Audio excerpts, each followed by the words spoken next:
आंख में आंसू की धार, एक तरफ राज्य की जिम्मेदारी, दूसरी तरफ सामाजिक परंपरा। सर से उठा पिता के साया, एक ऐसे पिता जिनके आवाज से जंगल के पशु पंछी अपना सुर बदल ले, जिनके चलने से जन सैलाब उमड़ पड़े, जिनके हुंकार से धरती भी शांत हो जाए, जिनके गुर्राने से सामाजिक दुश्मन भाग खड़े हो जाए। वैसे दिवंगत पिता के आत्म शांति में अपने संघर्षों से बने पहचान को श्रद्धांजलि के रूप में नदी के धार में प्रवाहित करते बेटा, वर्तमान झारखंड प्रदेश के मुख्यमंत्री हेमंत सोरेन का भावुक क्षण। आंखों में आंसू ने कह दिया कि पिता का साया उठने के बाद एक बेटा पर क्या व्यतीत होता है।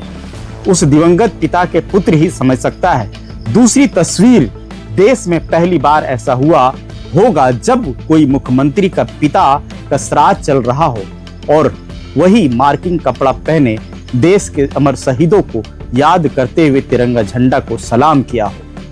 नेमरा की धरती ने यह साबित कर दिया है कि पिता से प्रेम तो रहता ही है, लेकिन देश प्रेम भी सीने में है। मुख्यमंत्री हेमंत सोरेन ने अपने संघर्ष के दाढ़ी बाल को पिता के नाम समर्पित कर श्रद्धांजलि अर्पित की है। अब मुख्यमंत्री हेमंत सोरेन के चेहरे का रूप भले ही बदल गया हो, लेकिन इस तस्वीर ने बता दिया कि सामाजिक परंपरा के आगे कोई पद नहीं।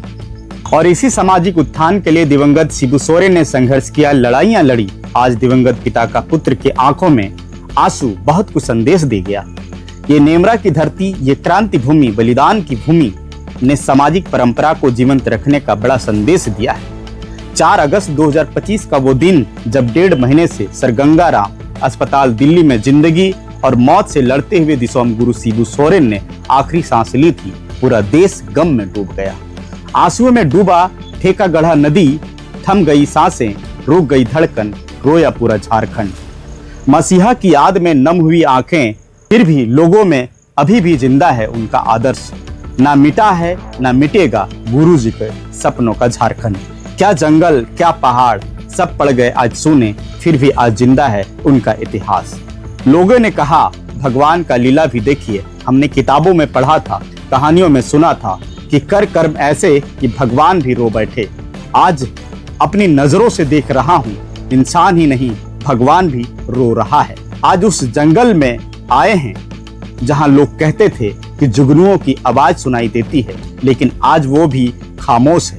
ना वो शेरों की आवाज, ना पंछियों की गड़गड़ाहट। क्यों वीरान पड़ा है ये जंगल, क्यों उनके आदर्श इस दुनिया में नहीं रहे। पंछियां भी सुनती थी उनके आवाज। ऐसे महान आत्मा को बारंबार नमन, बारंबार नमन, बिना श्रद्धांजलि, बिना श्रद्धांजलि।